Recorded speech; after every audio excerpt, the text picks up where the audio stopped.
This is 102nd or 103rd installment already in regards to the laws. We're learning all about it at the moment, and we are going to continue on Siman 320 on Halacha. We are on Halacha 23. That's respectively, that is Chaf Gimel respectively over here. Just recording here from a bagel place, just like in the other day. And anyone tuning in live, don't forget to smash the subscribe button and the like button also. So friends, we're talking about squeezing liquids from other substances over here. We've been talking, we call this naturally in Hebrew, Schita b'sha'ar dvarim. I'm just going to open up the cup of coffee and say a bracha over here. It's just very hot. Baruch atah Adonai Eloheinu melech haolam shekol nidurah.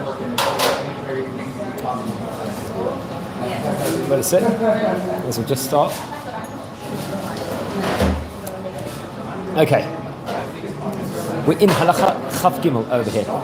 So I'll start saying it. I'll say in Hebrew and in English like every other time naturally. Chaf Gimel 320. Hacholeh behema b'Shabbat chayav. Why?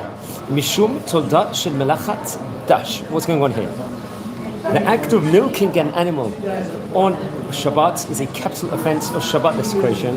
This is act of mefarek, a tolada of the melacha of dash, also, which is chaf daled. Asur leresek biyadayim b'Shabbat sheleg o barad. Dahayinu lishavram b'sakin o b'kaf lachatichot dakot kedei shiyazuvu mimehem. Gezer Hashem yavo lischot anavim b'kiyotze b'ezeh. שהוא מפרק תולדת דדש, כששם שבסחיטת ענבים מוציא משקה דבר אחר, כך כאן מוציא משקה משלג או ברד, אבל מותר לתת אותם בתוך כוס של יין או מים והם נמוכים מעליהם ואינו חושש, אבל לרסקם בידיים אפילו בתוך הכוס אסור, ומותר לפזר מלח על שלג בשבת, למרות שגורם בכך להפשרת השלג והמסתו, שאין זה חשיב כמעשה בידיים. וכמובן שכל זה באופן שאין נכשלים באיסורים אחרים, כמו הוצא מרשות לרשות וכדומה. Friends, what's going on over here? We're in Halacha Chaf Dalet, that's number 24 naturally, in Hebrew. The rabbis, they forbade the act of crushing snow or frost with a knife or spoon in order to cause the water to melt from it. They feared that this might confuse someone into thinking that he could squeeze grapes as well. There's that sort of worry over here. And that is forbidden by the Torah as an act of mafarek or tolada of dash. It's forbidden as well to crush snow or frost into a cup of water or wine over here. As is explained, we learned in Halacha 26. It's allowed, however, to put snow or frost into a cup of water or wine and allow it to melt there, as we can learn in Halacha 31. I don't know why someone might want to do that, maybe to make it cool. It's like a free ice. Let's just say over here. And it's allowed to scatter salt onto snow on Shabbat. Since it's going to cause the snow to melt, someone might have thought that this would not be good. However, it seemingly will be okay. The melting of the snow is not considered the act of the person who scattered the salt. Of course, this is all assuming that the person does not perform any other acts forbidden on Shabbat, such as carrying from one domain to the other. That's going to be a prerequisite within regards to that. Okay, friends, trampling onto snow, is that going to be allowed or not on Shabbat? דורס אדם בשבת ברגליו שלג או ברד ואינו חושש לכלום ואף על פי שהשלג או הברד נמוכים וזב מהם מים על ידי הליכו כיוון שאינו מתכוון לכך מותר ואף שהוא פסיק רשע מכל מקום והווה פסיק רשע בדרבנן זה לא נחלה שמותר. Okay, it goes on. וכמו שמוכח כן מדברי התוספות שבת כף גיבל והרשב"א בחידושו לכתובות, I believe דף ו', וכן הסכימו הרבה אחרונים, ועוד שכיוון שהוא דבר שאי אפשר להיזהר בו לא גזרו בו, ואפילו מי שנועל נעליים שחוקק בסוליה שלהם אותיות וצורות, סמל מסחרי, מותר ללכת בהם על גבי שלג או על חול, אף על פי שאותיות והצורות נתפסות בשלג או בחול. בכתב בולט בדרך הילוכו Friends, what's going on over here? In Halacha 25, trampling onto snow. Is that going to be allowed or not? Let's find out. It's allowed to walk on snow or frost on Shabbat, even though the friction of the footsteps is going to melt the snow. Okay, so that's not an issue. Since he does not walk with the intention of melting the snow, it's allowed, even though it will definitely be melted by trampling onto it over here. This is a case of Pesik Leshe de Rabbanan de la Nihele, a case where one will definitely cause an act forbidden by our sages take place, but he stands to gain nothing from it. It doesn't benefit, and therefore it's allowed. This is the ruling of Tosfot in Shabbat in Daf 103 in Amud Aleph. The Rashba in, I think, his writings in Masechet Ketubot in page number 6, and many later poskim also. Furthermore, over here, the rabbis would not have forbidden an act that is impossible to avoid. In fact, it's allowed to walk on the snow on Shabbat, even if one is wearing shoes that have words or a symbol of the company logo engraved on the sole, even though the imprint of the words will walk impressed on the snow. It's permitted, since that is not the person's intention while he walks. Likewise, he may walk with such shoes on sand or soft soil over here. Okay, friends, we're on Halacha Chafvav.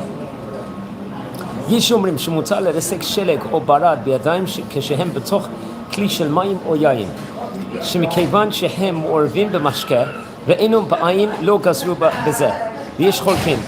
והלכה יש להורות שלא לרסק או לבחוש בכף וכיוצא בזה, אפילו כשהם מונחים בתוך המשקה. What's going on over here? Some rabbis rule that our sages did not forbid crushing snow or frost if it is inside a cup or bowl of water or wine. Since the liquid melted from the snow, it's not noticeable. Other rabbis have ruled that this is also forbidden. In practice, we must refrain from crushing snow in a cup or even stirring it around to speed its melting into liquid in the cup itself, respectively. Okay. Now, friends, Halacha 26, crushing snow or hail in a drink. Why would someone do that? I think it's obvious. יש אומרים שמותר לרסק שלג או ברד בידיים כשהם בתוך כלי של מים או יין, שמכיוון שהם מעורבים במשקה ואינם בעין לא גזרו בזה. ויש חולקים בהלכה, יש להורות שלא לרסק או לבחוש בכף וכיוצא בזה, אפילו כשהם מונחים בתוך המשקה. Some rabbis rule that our sages didn't forbid crushing snow or frost if it's inside a cup or a bowl of water or wine, since the liquid melted from the snow is not noticeable. Other rabbis have ruled that this is also forbidden in practice. We must refrain from crushing the snow in a cup or even stirring it around to speed its melting into liquid in the cup. So we can't do that. Now, friends, Halacha Chaf Zayin. Stirring a cup or drink with ice. So you want to stir this cup with ice. Is this going to be allowed or not? Chaf Zayin. ומכל מקום, מותר לנניח הכוס או אשר בו השלג בקרח כדי שיהיו נמוכים מהר יותר. It's permissible to shake the cup containing the snow or frost to cause it to melt quickly. כ"ח, מותר ליתן קוביות קרח על פירות כדי לקררם, אף שהקרח נפשר. What's going on over here? It's number 28. It's allowed to place ice cubes on fruits to cool them off, although the ice will then melt it naturally. Over here. 29. Over here. כ"ט.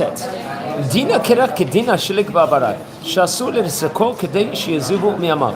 אבל מכל מקום מותר לשבר חתיכת קרח גדולה לכמה חתיכות קטנות כדי שיתנם בתוך כוס מים או יין.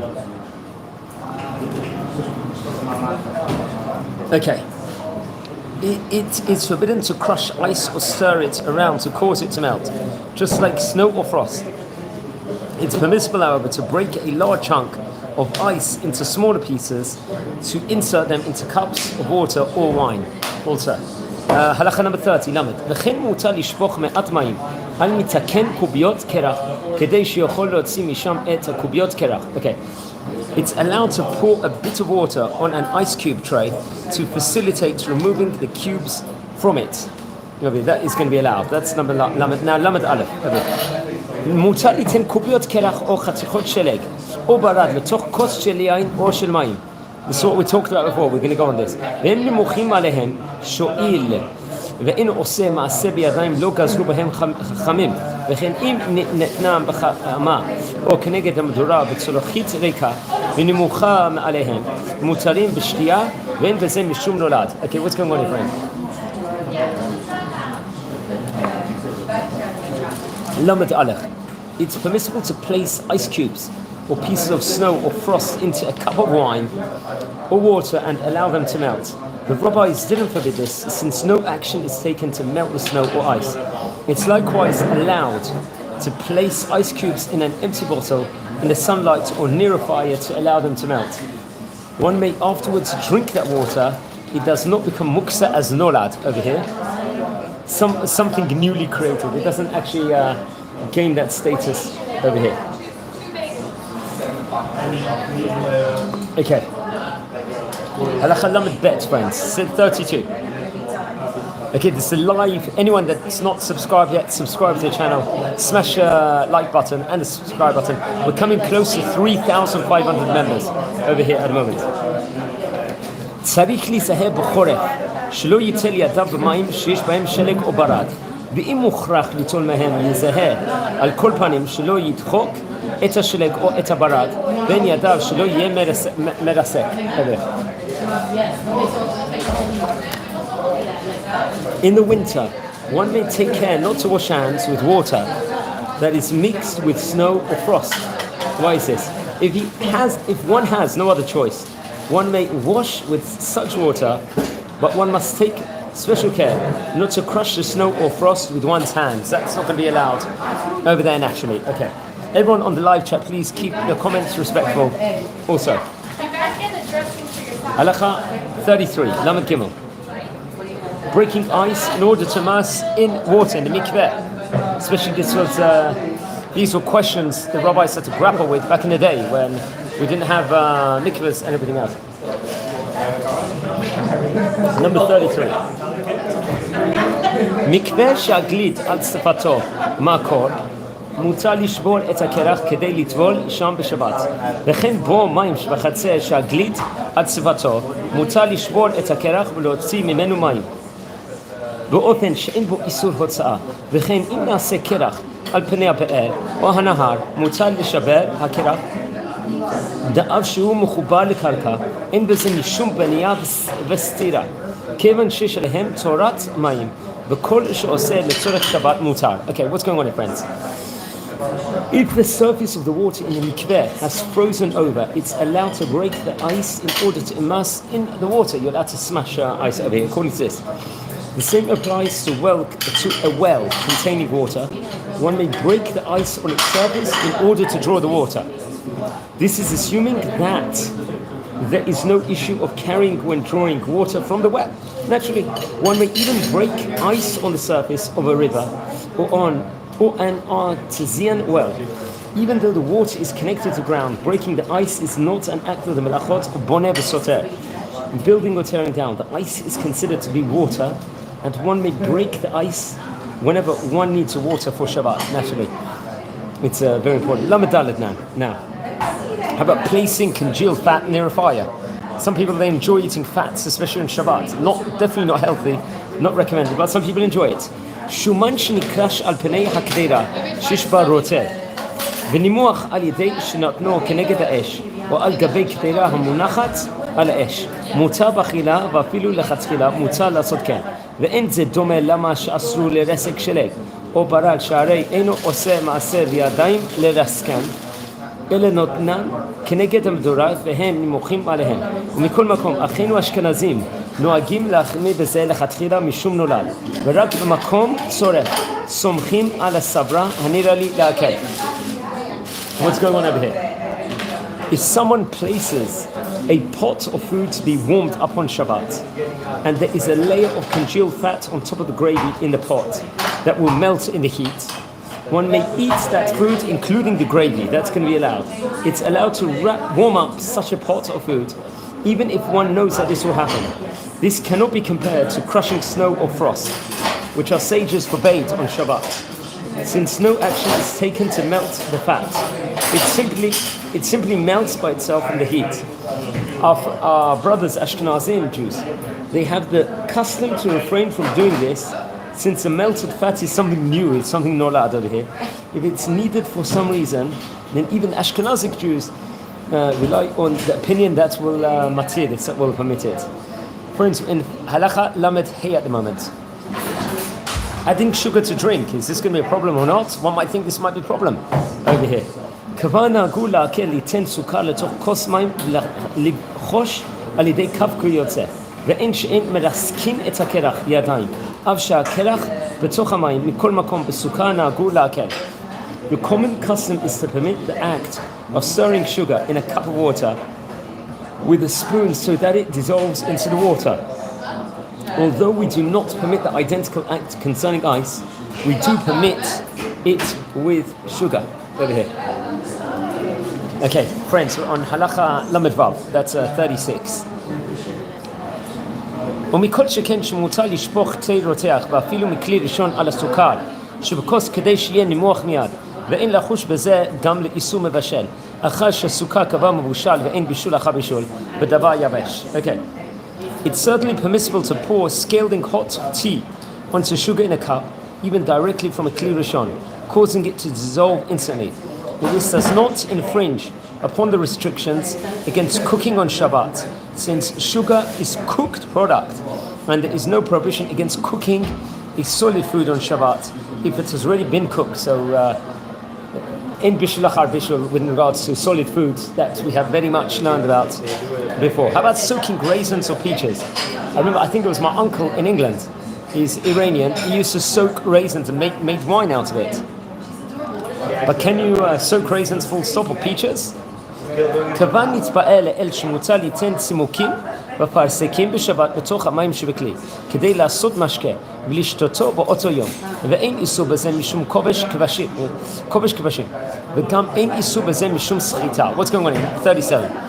As we learned previously in Siman 318 and Halacha 89, it's allowed to soak dried raisins or peaches in water on Shabbat to make a flavored beverage to drink that same day. This does not infringe upon the rules against pickling fruits on Shabbat, nor does it create any problem involving the melacha of schita. Obviously, naturally, schita is squeezing, as we translate naturally. Okay. How about placing grapes into wine? Is that going to be allowed or not? Halacha 38, Lamed Chet. מותר לתת בשבת ענבים לתוך חבית יין כדי שיתבקעו מעליהם ויוציאו יינם ואף על פי שיש אוסרים בזה לכתחילה העיקר להלכה להתיר אפילו לכתחילה. It's allowed on Shabbat to soak grapes in a barrel of wine to induce them to split open and release their juice into the wine. Although there are rabbis, poskim, who rule this is forbidden, in practice it's permitted. There's a side note here in the Yalkut Yosef. About towelettes over here, this Halacha 39, Lamed Tet. מותר לקנח בשבת בנחת תינוק שעשה את צרכיו מחתה לאחר ואם המחתות מחוברות יזהה שיפרדנה לערב שבת ולכתחילה ישתמש במחתות לחות הנמצאים בתחילת הקופסה ששם המחתות אינו לחות כל כך בשיעור כזה שהמים נסחטים מהם ויש לברר המציאות שאם המחתה אכן עשויה מבד אין להקל בדבר, אלא יש להכניע שלא לקנח במחמת ספק דאורייתא. It's permissible to wipe an infant's skin clean with a moist towelette.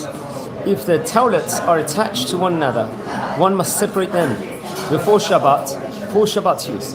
It's best to use the towelettes on the top of the package, since they are liable to be less moist and it is likely to squeeze any liquid from them. Before using such towelettes, it is important to ascertain that they are indeed a paper product and not cloth. If they are cloth, one must refrain from using them, for it might be forbidden from the Torah. Now the last halacha in this section over here, friends, we're in halacha mem at the moment, wiping with wetted toilet paper. That's allowed on Shabbat or not? Let's find out. הרוצה לנקח עצמו ונראה טואלט, לאחר אשר יציבו במים, אם עושה כן בנחת, יש לו על מה שיסמוך להקל. There is a halachic basis to permit the act of wetting toilet paper and using it to wipe one's skin clean on Shabbat. So there is that thing that seemingly is allowed over here.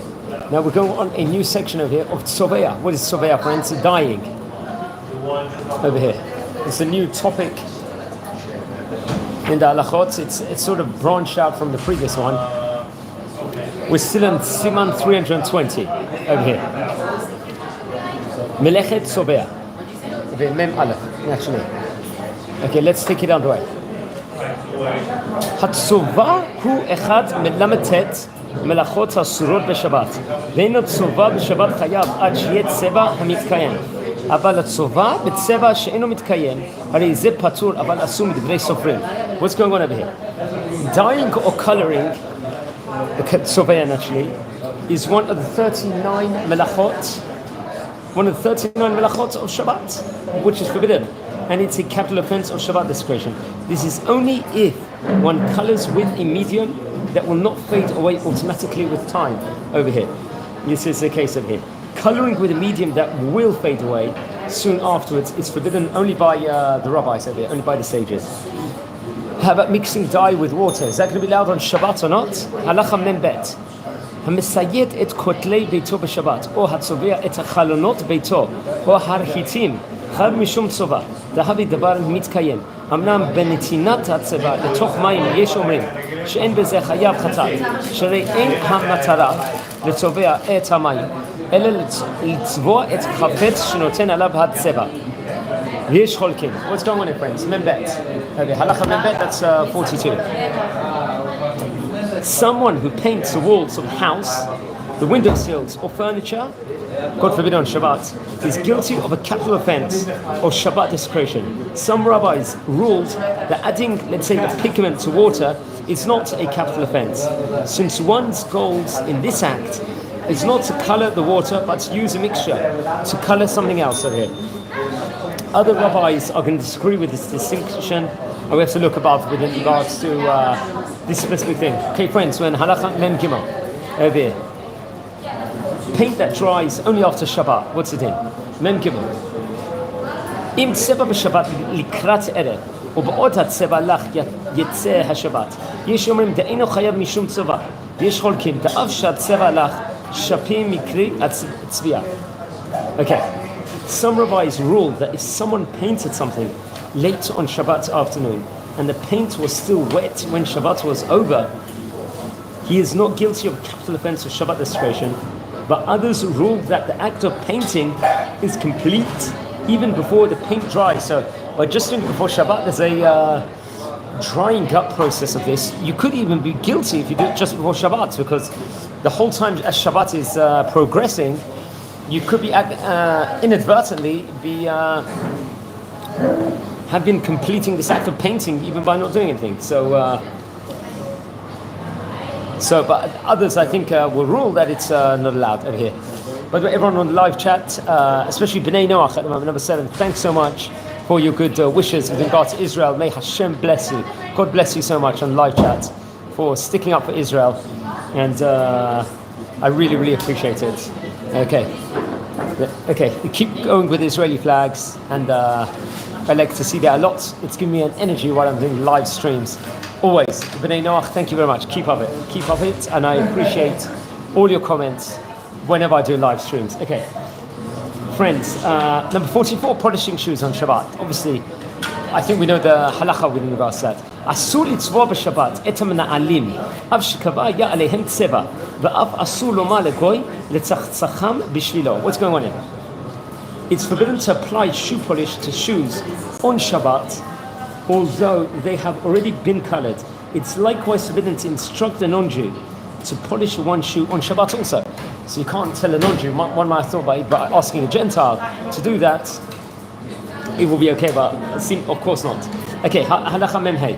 אם הישראל עבר ואמר לנוכרי וצבע לו את המנעליים בשבת במשחת נעליים לצורך ישראל, מותר לישראל לנועלם בשבת. Okay. If a non-Jewish person polished a Jew's shoes for him on Shabbat, it's permissible for the Jew to wear those shoes on Shabbat. Over here. Okay. So inadvertently, then it's going to be allowed. Okay, remember, אסור לאישה להעביר סרק על פניה, שהוא צבע בהיר בדבר המתקיים, משום דדמה לצביעה, אבל מותר לה לתת פאודרה על פניה, אם הוא מהסוג שאפשר להעבירו עם היד. ואינו דבר המתקיים. Okay, a woman may powder her face with cosmetic powder on Shabbat. This is not considered an act of the melacha of tzoveh, since the cosmetics do not permanently dye her skin. After a number of hours, the powder is no longer visible over here, so it's not like a long-term thing. Any cosmetic that will remain on the skin for a long time, unless it is washed off, may not be used on Shabbat.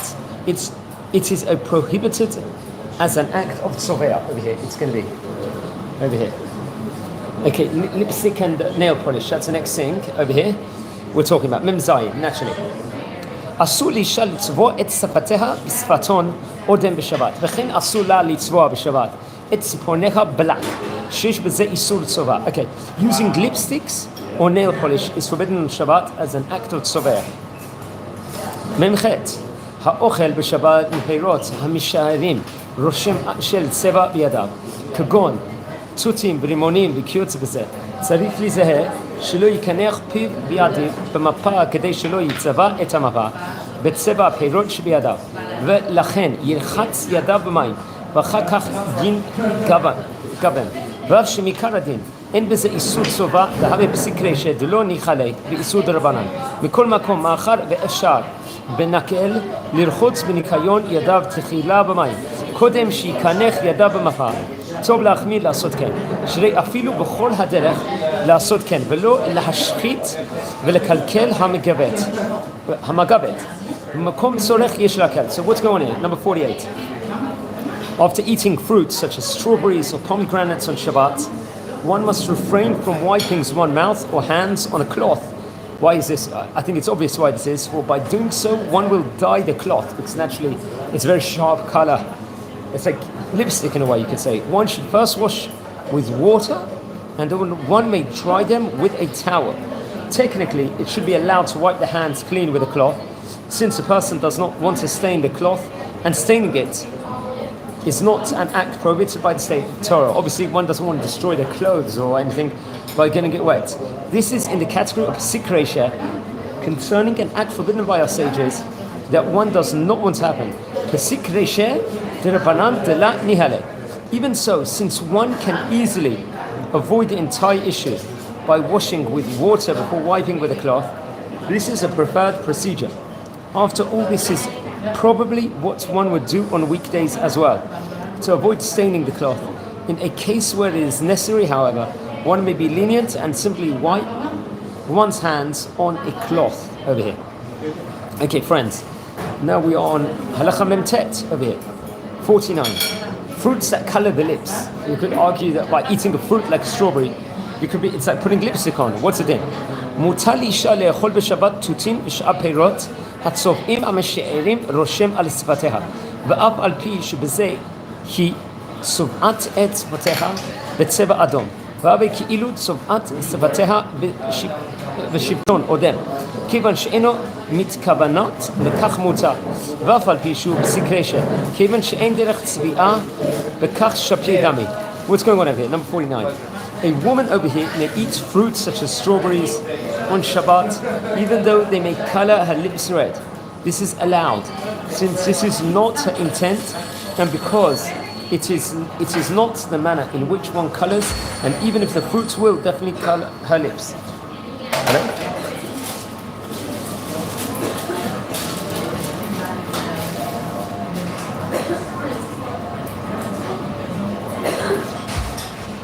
Okay, so we're saying over here, a woman may eat fruits such as strawberries on Shabbat, even though they may color her lips red.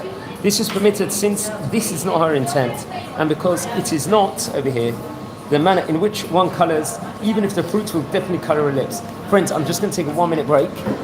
I'll just leave the sefer over here. This is an addition which we're doing. I'll just be back in 1 minute. I'll just leave it like this at the moment. I'll be back in 1 minute.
Okay, friends, just continue.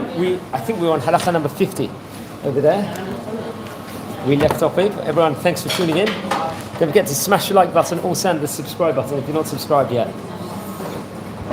Okay, we're in the middle of learning the halachot of tzoveya over here. And friends, we're in halacha nun over here, placing bandages on a bloody wound. God forbid, no one wants to cut themselves or injure themselves over here.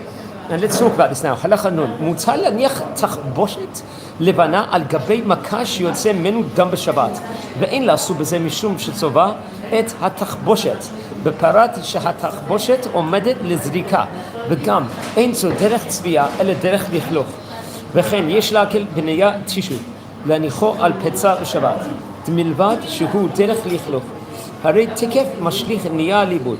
מקום היכא ואפשר טוב לרחוץ מקום, אדם במים, כדי שלא יצבע את התחבושת. It's permissible to place a white bandage on a bleeding wound on Shabbat, even though the blood colors the bandage. Okay, this is particular since the bandage will be discarded after its use, and placing it on the wound is an act of dirtying the bandage rather than one of coloring it. Likewise, one may place a tissue on a wound on Shabbat for the same reasons. Wherever possible, it's recommended to wash off the wound with water to minimize the blood coloring the bandage. Over here. Halacha nun aleph over here. הוא הדין במי שיש לו תחורים שרשאי בעת עשיית צרכיו לקנח בניית טואלט, אף על פי שיוצא ממנו דם, וביותר יש להקל למי שעלול תמיד לרדת לו דם מהחותם, ולפעמים קשה לעצור את הדם אלא על ידי נתינת צמר גפן בפנים החותם, ואין לחוש בזה ליסוד צובע, אחר שהוא דרך קלקול, ומחמיר בכל זה, היכא דאפשר בנקל, תבוא עליו ברכה. What's going on here? הלכה נון א' over here. Someone who suffers from, God forbid, from hemorrhoids may wipe himself with toilet paper on Shabbat, even though he is actively bleeding. Likewise, someone who suffers from, let's say, constant nosebleeds, he may stuff his nostril with cotton to cause the bleeding to stop, and this does not infringe upon the prohibition of tzoveya, since this only is going to naturally ruin the paper or cotton. Anyone who refrains from doing these things when it is easy to take care of his needs in another manner will receive a special bracha from heaven. Over here. Now, coloring foods over here. Okay. Nun pet. Dinei tzbi'a bochlin. Is there going to be a problem coloring foods over here or not on Shabbat? Okay. We're learning the laws of Shabbat, the Sabbath, over here. This is what we're doing, the Yalkut Yosef, anyone tuning in. Let's continue. In tzbi'a bochlin, ולכן מותר ליתן קורקום בתבשיל שיהיה לו מראה יפה, ואין לחוש לו משום צובע. וכן מותר להטביל עוגה לתוך כוס תה או קפה, או לתוך כוס מיץ תפוזים וקדומים, אף על פי שמשקה צובע את העוגה, ואין בכך כלום, שאין צביעה לא באוכלים ולא במשקים. There is no restriction prohibiting the coloring of food on Shabbat. Therefore, one may add turmeric to a food to give it a more palatable appearance. And this does not infringe upon the restrictions of the melacha of tzovea. It's likewise permissible to dip a piece of cake into tea, coffee or fruit juice, although the beverage is going to color the cake over here. Halakha 53 now. Nun Gimel. Okay. כשם שאין צביעה באוכלין, כך אין צביעה במשכין. ולכן מותר למזוג בשבת סירופ הנקרא פטל לתוך מים, ואין צריך להכינו מערב שבת. וכן מותר למזוג מים לתוך ערק בשבת, אף שעל ידי כך נהפך המשקה ללבן. ויש מחמירים ליתן בתחילה את הסירופ ואחר כך לשפוך על המים. ומעיקר הדין, אין צריך לחוש לזה. אך המחמיר תבוא עליו ברכה. What's going on? Nun Gimel over here. 53. Just as there's no prohibition against coloring foods over here, there's no prohibition against coloring drink, a beverage. Therefore, it's allowed to mix a soft drink concentrate in water on Shabbat. It's not necessary to prepare it in advance of Shabbat. One may mix water with arak as well, although this causes the clear liquids to turn white and cloudy over here. Some people might find it too strong over here.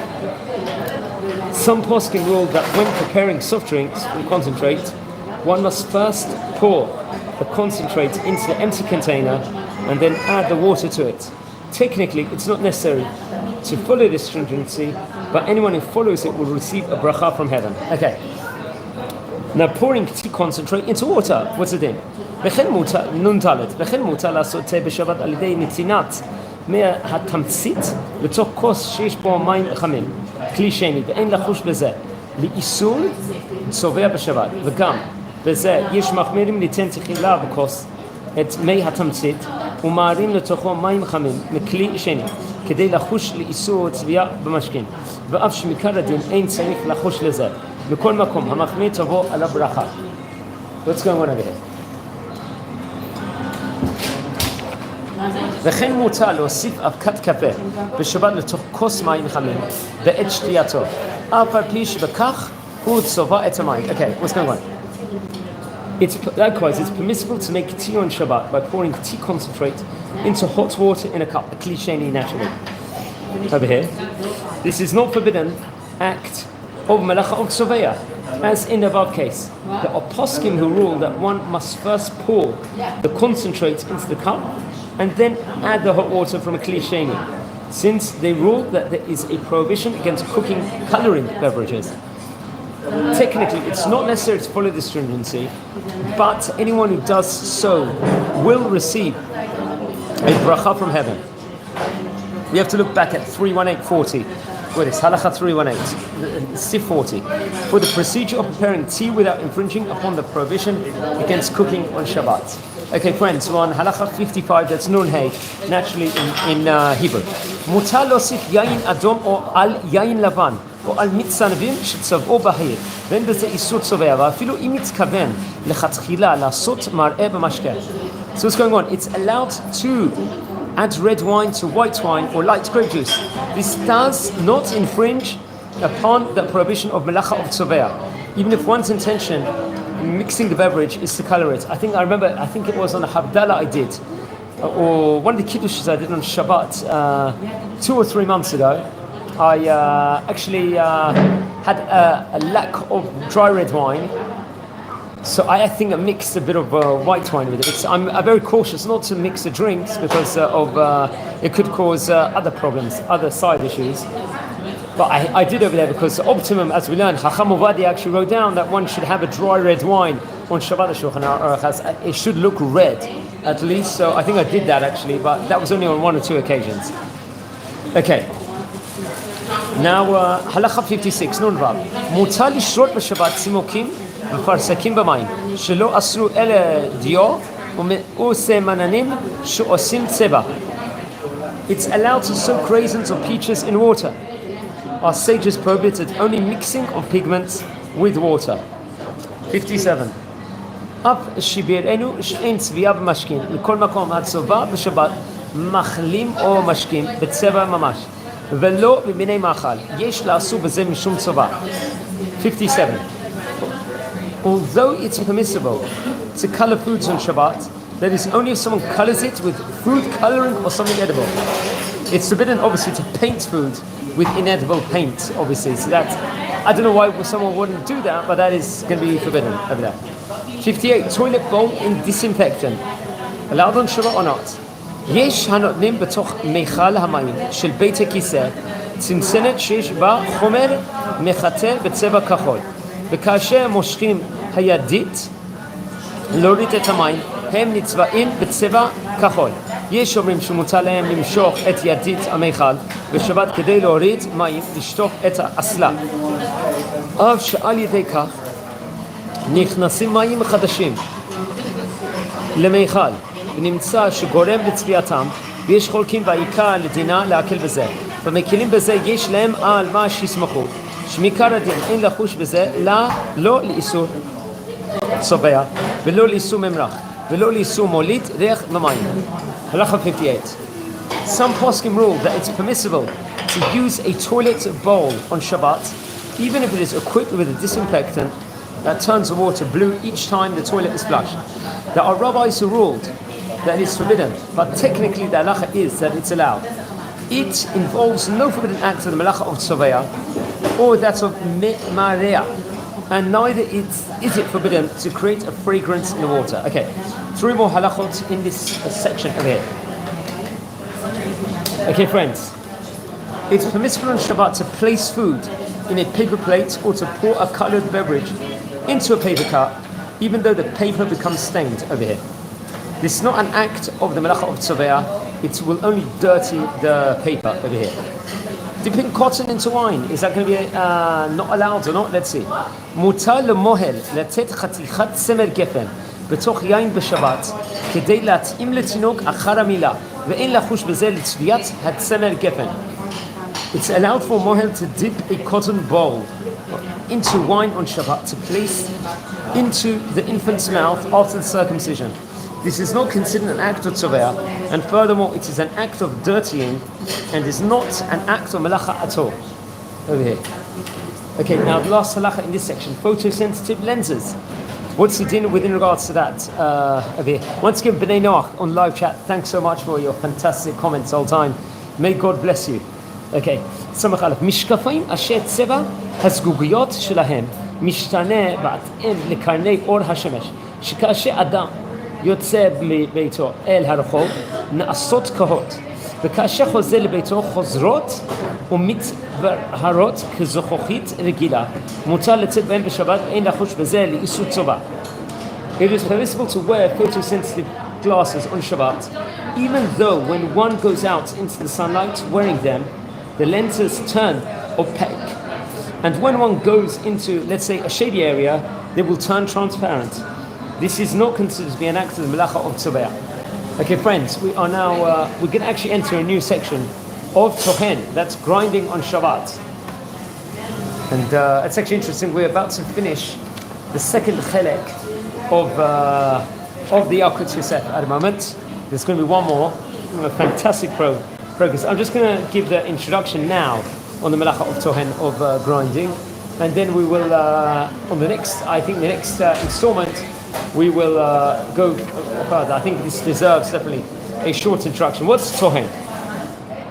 Obviously, it's one of the 39 Melachot forbidden on Shabbat. It's the definition of Tochen is to divide an object into smaller, let's say, particles. The most obvious application is the milling of grains or spices.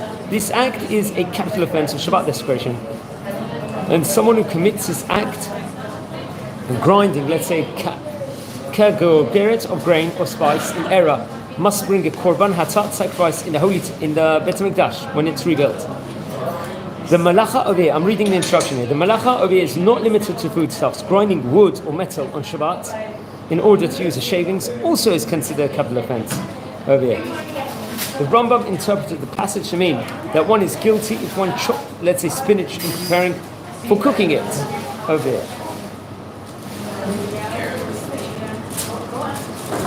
So it's very, very interesting.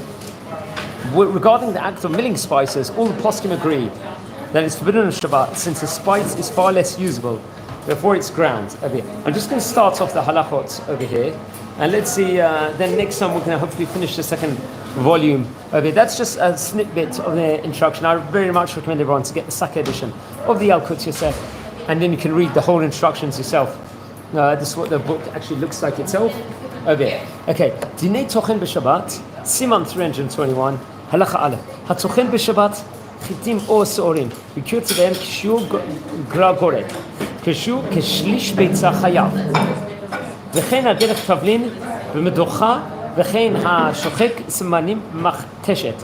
Harei Ze Tochen v'Chayav, V'chein HaMenasser Eitzim, Kedei Leinot V'Nisarot Shelahem, V'Ashap, Lashon Shel Matachet, ופצירה, כדי להשתמש באפר המצחת, כדרך שעושים שורפי הזהב, הרי זה תולדת מלאכת תוכן וחייו. Okay, what's going on here? Halacha Aleph. A Jewish person who mills a goret, which is approximately 1/3 of the volume of an egg, of wheat or barley, commits a capital offense of Shabbat desecration. The same applies to one who mills spices with a spice mill. Another application of this melacha, let's say, to saw off wood for the sake of creating sawdust or shavings to it, or to file a bar of metal in order to use the shavings, as metalsmiths do. Okay. These acts are toladot, the act of malacha of Tochen. Okay, the next halacha over here. Okay, that's number 2. וכן המבקע עצים בכלי לחתיכות דקות חייב. וכן המפרר רגבי afar. חייב משום תוכן. What's going on here? Likewise, one who chops wood into small pieces, or one who crumbles solid earth in loose soil is guilty of an act of the malacha of Tochen. Over here. Okay, number 3. Grinding coffee beans. Over here. אסור לטחון בשבת גרגירי קפה ורחיים שלהם, וכל שכן ברחיים הפועלים על ידי חשמל, אף אם הוכנו על ידי שעון שבת וקדומה. ויש אומרים שהתוכן, קפה ברחיים שלהם, חייב מן התורה משום תוכן.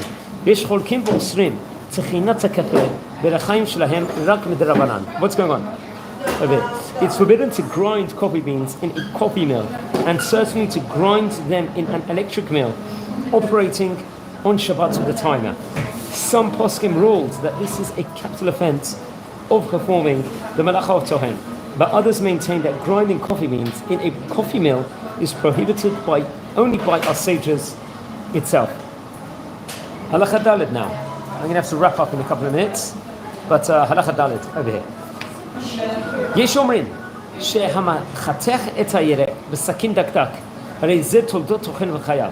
ורוב הפוסקים חולקים על זה וסוברים שאינו חייב אלא כשמחתך ירק שאינו ראוי לאוכלו כמות שהוא חי, וחותכו על דעת לבשלו, אבל ירקות הראויים לאוכלם כשהם חיים, וכן פירות ופת בפיוט בהם, מותר לחתכם אפילו דקדק, וראוי להחמיא כסברה ראשונה, הואיל וכי מחלוקת הפוסקים באיסור תורה. ומה הדברים אומרים? כשמחתך את הירק על דעת לאוכלו לאחר זמן, או למחר, אבל אם מחתו בסכין כדי לאוכלו לאלתר מותר.